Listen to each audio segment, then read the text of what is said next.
Hey,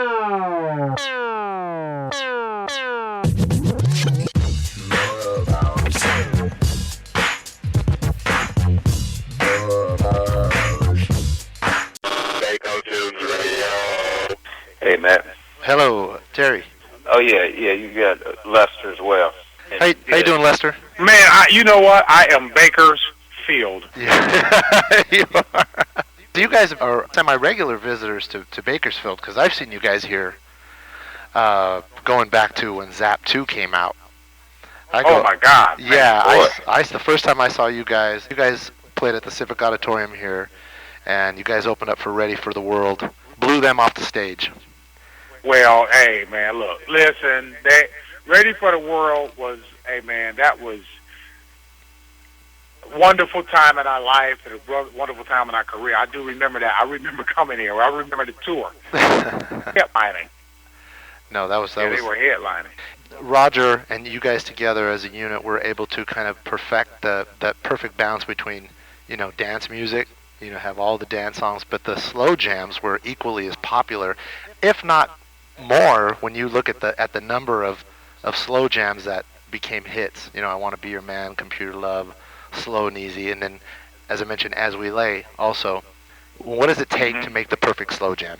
Go ahead, Zapp. You can answer that first, then I'll go second. I don't know, man. A lot of luck. you put that down. I mean, hey, man, that's a heck of a question, man. And the consistency. And I mean, I was not involved with the writing very much. In those days, I was a lot, at a much lesser position. But it seemed like. My brothers, they were always talking about something, and most of the time positive when it came to slow songs. Mm-hmm. Well, As We Lay, I mean, I guess you could say that's positive, but most of them were positive. Yeah. and most of them were pretty. Yeah. The chords and stuff were pretty. Now after that. You on your own, Mr. What is it? Munoz. You on your own after that. Well, do you remember, Roger was the primary songwriter of the band, but, I mean, watching him songwrite and kind of put his thoughts together to create these songs, what was it that you guys witnessed? It was a lot of feeling. First of all, man, in all songs, when you was talking about the slow songs, it is the tempo. And it's the mood. You got to set the mood first of what you want the song to do. If you want the person to, you can print this bump and grind. You want to, you want the person to feel happy, slow and happy. You want the person to feel depressed. You want the person to feel like coming out of the clothes. You set that beat and it's a tempo, and that's real, man. Because I'm a drummer, I'm telling you, it's real. Yeah. And you set the beat, and then you get the vibe right, you get the mood right, you get the vibe right, and then you lay down the bass, and then you put down the hook. You get them with the hook, slow and easy is the way I want to love you tonight. Yeah. And you was talking about computer love, computer love, computer, like computer love. You're talking about the song, what you want the woman to feel, if you will. That's what you're singing to. And you always got to sing to a woman. Well, that's California, so I better be cool with that. Do you guys ever? Can you just imagine how many children have been conceived listening to Zapp and Roger music? I tell you, man, a bunch of them. In California, I'm telling you, man, it has been so many. I've had quite a few people come to me and say, "Man, we named our son." Our son, Moore Bowser, our son, our daughter, Computer, our daughter's name, Zapp, man, and because our daughter was conceived on Computer Love, our son was conceived, like, wow, man, that's crazy. Yeah. That is crazy. That's right. And I tell you, man, the most impressive, incredible thing to me is that I talk to fans, and I go and I'll meet somebody who's like 7 years old. It'd be a guy and his wife, and they'll have their 7-year-old son, and 7-year-old son will say, "Hey, Lester, can I have your autograph?" I give him my autograph. I said, "What do you know about Zapp?" He said, "Oh man, I love computer. I love more. I love So Rough, So Tough. I love So Rough, So Tough." And then I talk to the parents, and they be like, "Hey man, man, we grew up on your music. Our mothers and fathers listened to y'all stuff back in the day." And I mean, these guys being like their 30s. Oh yeah. I was like, "What? That's amazing." And It's then I meet timeless. their parents. It's timeless. And then It's timeless. Then they bring their parents, and I'll meet their parents, and then they'll be like, "Hey man, this is my dad. My dad is an OG, and he's like, hey man, his dad would get through this, man. We used to the lowrider, man. We was doing the thing, man. The more about." I was like, "Oh my goodness." Hey man, you gotta understand this, man. This is like God. Capital G, capital O, capital D. It's serious, man. It is really, really serious. And sometimes when you sit and think about it, it's chilling, man, because you got like 3 generations, and then you got the 7-year-olds. This is true, man. I met this guy in L.A. I was actually at we were playing at a small club in San Pedro, and we were back in a dressing room after the show, and this guy came in there with his mom, and she was dancing up a storm, and she was like, had her like a 60 or 70, 65th birthday or something. Yeah. She was dancing up a star. She was like, "I love that." And he had his girlfriend. And I was like, talked to him, and I said, "Well, hey, man, we're going to be at the Art LeBeau show down in San Bernardino."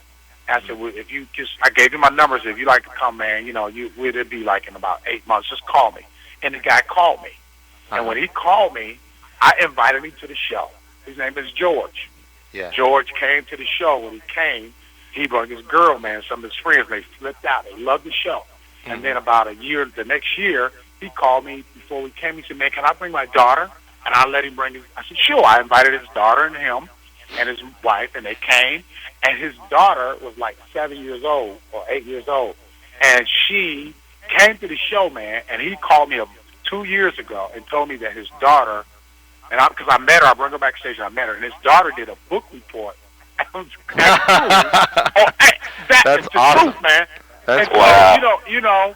Hey man, so like she's like 12 years old now, so she's a fan. It's amazing.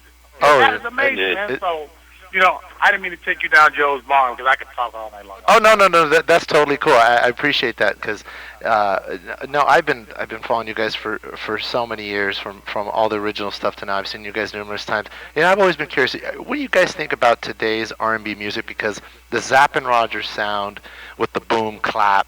I mean that once that came out, that just kind of took over. That was it's kind of its own genre to me. Because it has that, people call it kind of the West Coast sound. It's that boom clap, but I mean, it's the Zapp and Rogers sound to me. Wow. Automatically, it's distinctive. It's a distinctive sound that you can pick out of any song. It's like, oh, they're just, What do you think of today's R&B music? Lester, I personally love it because these young kids or today's R&B, man, all they're doing is expressing themselves. Mm-hmm. That's all that we were doing back then was just expressing ourselves. And as my brother said earlier, with God's blessing, with His anointing, and a little luck, hey man, it turned into a cult, if you will. But I personally love it. I mean, the guys are just expressing themselves, and man, there I go with another story. We had a song, the song "I Heard It Through the Grapevine." Oh yeah.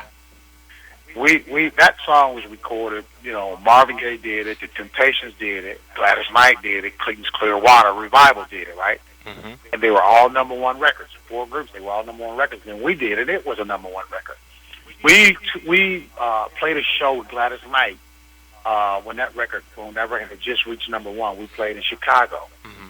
And when we got over to Chicago to play, we got finished performing, and Gladys came and she talked to us. She said, "Well, I really like this. It's really, really different. It's really, really nice." But I tell you, man, imagine if we would have did this song like, because Gladys's version, Marvin's version, the Temptations version, even Creedence Clearwater, it was a rock group. Yeah. Theirs was all a dun dun dun dun dun And what if we'd have did it? If Roger would have did it and did it the way that he heard it then, there would have been a fifth record like that. But because we put our twist and our own feel on it, and I was doing the swing, the swing hi hat. That was the whole hook. That and the down. It's like you said, the boom clap. That was through the record with the talk box, Yeah. And that was different. And because we were able to express ourselves and the people loved it and they embraced it, it was then a hit. But it didn't slight Gladys in any way. And she was nice enough, man. It was a very nice lady. And she, she said, I really said, that was a great song that y'all did. It's a great arrangement. So, I'm saying the same thing to these young guys, man. Hey, that's all real, man. Do your thing. Express yourself. Absolutely, Express yourself. I think it's a wonderful thing. Oh, yeah. Wonderful thing. Some of it I don't quite understand, but well, like I said, it's a very distinctive sound that you guys can really call your own. When did that boom clap sound? Because it's really about the beat, and then of course the top box. But you guys completely changed the sound of R&B when you guys came out with that. What's the origin of that sound? Hey, that's paragraph 3, ain't it? Yeah, right. Yeah, that's paragraph 3 in chapter 7 of the book. Let me see. Yeah, man. Come on, why are you laughing, man? Come on. I'm not speaking as just a journalist, but I am a hardcore Zapp and Roger fan. I go way back with you guys, so I'm really curious because I saw the unsung. I was really blown away when I saw that because there's a lot of different sides to the story. Seeing how you guys have kind of built a little entertainment empire. And how many live shows do you guys do a year now? Man, I love this guy. Zapp, he asked about 3 questions. Yeah, he's got it. Yeah, sure. Let's see. The first question you answered was, how did we get this sound, the big sound? Yeah. We were only emulating what was popular at the time, which was George Clinton, and we were blessed to be in the studio. When Bootsy came and he came, this is true. He came to Cincinnati. He saw us in a nightclub, and he called us up and asked us if we were recording and if we wanted to. We said yeah. And he took us to Detroit to meet George. We got there. We saw George Clinton, man, and he took us to the studio and we started recording. And he had the big hand claps, flashlight. And, oh yeah, that's true. Had a roof off the corner, and we was just emulating him. He went in, he showed us the formula. We tried to do it his way. And the first few records that we did, the hand claps were kind of tiny and small, and just really funny sounding. And we just kept working with it until we got it. Roger was the man, the producer, man. But he got it tight. He got the stuff jumping off the way it is, the way it sound on the records. And listen, man, we just put the hand claps and that funk in there, and it was. Kids today think that those songs were made with the MPC 60 or with Pro Tools or with the VS 1680 or whatever the newest, or what do they call it? What is the new record? Golly, Radar. What is the stuff called now that they record with? Hey man, Pro Tools is the last one I heard about. Yeah, well, it's Pro Tools. They think it's Pro Tools and you mean Reasons? Yeah, Reasons, and they think it's all that stuff. Man, that was all what we call blood and meat, man. That was, the drums. That was. They said, man, I know that was a drum machine that y'all use on More Bounce. No, that was me, on the bass drum with a squeaky Speed King bass pedal, and wood chips all around the floor at the end of the session. That's all meat from the drums, and then the hand claps was all guys sitting around clapping. And back then the tapes ran. The tapes were they were 15-minute tapes on 30 IPS, which is 30 inches per second. But we recorded at 15 IPS to save tape. And we had to record, instead of doing 15 minutes, we had to record like 30 minutes clapping your hands. Come on, man. That was all, it was all, and the bass, it wasn't loops. It wasn't, take a sample of the bass of this part. It wasn't nothing like that, man. It was all like recording and singing the whole song down. Wasn't no copy and paste. It wasn't, that didn't happen. So it was all real. So the sound was like human. It wasn't a machine. It's us. It was us, man. Oh, it's amazing. How many live shows do you guys do a year now? Well, we 150 maybe. Yeah. 150. We're slowing down a little bit. We got about 150 shows maybe. What's the farthest you guys tour? Do you guys mainly stay in the States, or do you guys ever go to Europe and stuff, Asia? That's funny, man. Before, when he played first, we go we may go over to Modesto. That's about as far as we go, man. Bakersfield, Modesto. That's pretty far. Yeah. Wow, that's halfway across the might world. get down to, we might get down to L.A. Man, we go all over the world. We go everywhere, man. Japan. Yeah. See, we were in a place called Diego Garcia, which is the middle of the Indian Ocean. My God, Europe, Paris. We've been in the what was that? French Riviera, London. Is that still today, or do you guys Germany? still? Yeah. Wow. Yeah, Germany, Austria. Let me see, Italy. Hey, yeah, man. Hey, they like they funk too. Oh yeah, absolutely. Yesterday we were all shocked. I was shocked with the death of Don Cornelius. My God. Oh Lord. What do you guys had to have known Don over the years, and I got to meet him once, and he was a very nice man. But what do you think about this? This is a really big shock. Yeah, I was definitely shocked. I never would have thought that he would take his own life, man, especially at an age like that. So, I'm not really sure why he did it, but, I was definitely shocked. And, actually I haven't even thought about, had time to reflect on, what Don Cornelius meant to the industry, man. I haven't even really thought about it yet, but, it's probably more than we can imagine how big that guy was, How many times did you guys do Soul Train? When Computer Love was out, we did that. We did Computer Love and a song called Itching, and then we did it again with Shirley Murdoch. We did a song Living for the City. It was only 2 times that we recorded. But Don Cornelius, man, he was very king, man. He was really, really a nice guy. He was cool. He was an OG, man. That guy was smooth as silk. And man, the first time I met him, we stayed up there, and they did. You introduce yourself, he put the mic and introduce yourself.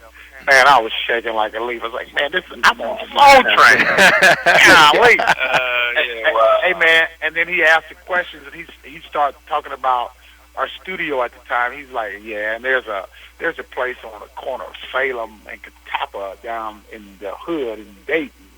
And the place is Dayton View, and I was like, man, this guy knows us. And he started talking, man. He started reciting stuff. I was like, man, this is unreal.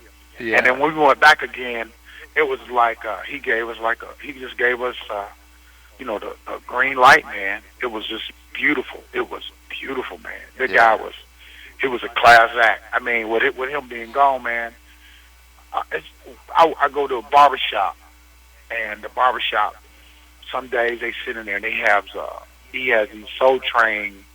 They have the Soul Train on this station. I think it's called Centrum or something like that. Mm-hmm.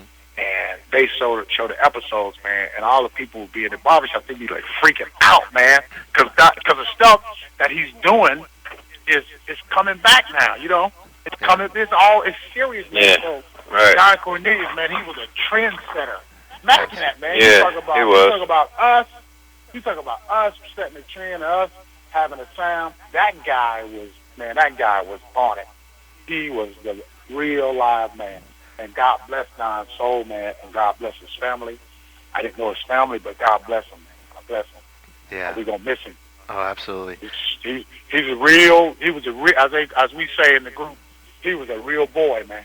Yeah, right on. Okay, right. Yeah, he was. A real boy. Yeah.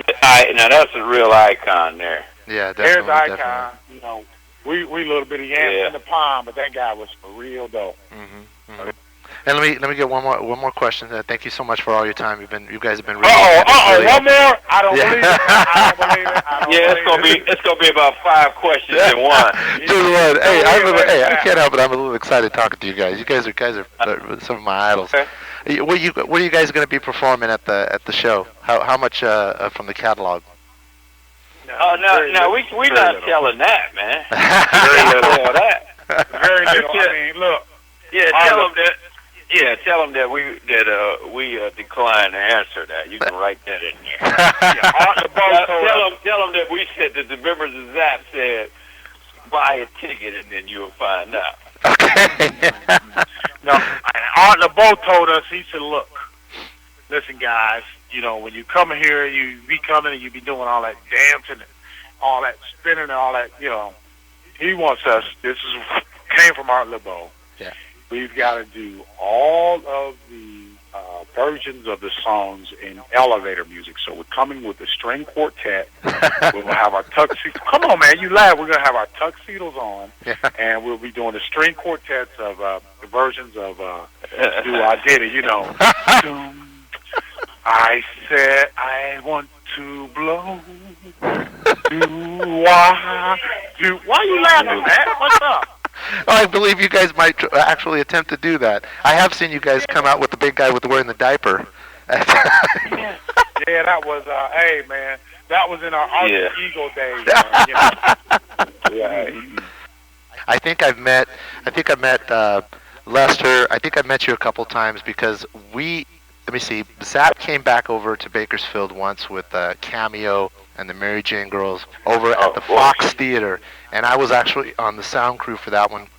It was a long time ago, and I remember sitting with you guys in the audience in the back, and a Cameo was on the stage. You guys are actually cracking up at the stage. You guys are actually laughing at Cameo. Why? I was here next to you guys. I said, man, this is awesome, man. I'm standing next to Zapp and Roger, and they're kind of laughing at Cameo up there on the stage. Oh, God. Wow. It's just a personal memory. We weren't laughing. We had, stomachs was hurting, and we were getting over. All right. Oh, man. Oh, God, I remember. I remember that. But we wasn't laughing at them. It was just, the sound was just taking a long time. That's what it was.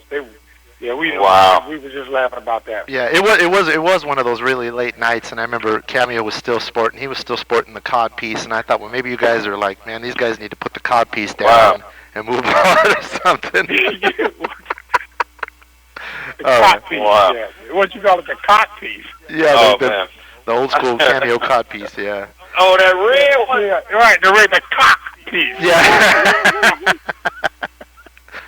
All right, fellas. Well, thank you so much for your time. I appreciate it. You guys be safe, and we'll see you back over here in Bakersfield. All right. Hey, man, we'll be there. Listen, man, make the interview exciting, man. Don't have us in there looking like. No. It's gonna be hot. It's gonna be hot. It's gonna be hot. Guaranteed. I wouldn't do you like that. I won't do you like that. I'll make sure it's hot. Maybe. There'll be no pauses in between. It'll be hot from beginning to end. Guaranteed. Yeah, Extra bounce. Yes, sir. Thank you for your time. You got it. Take care. Bye-bye. Okay, then. All right, then. Later.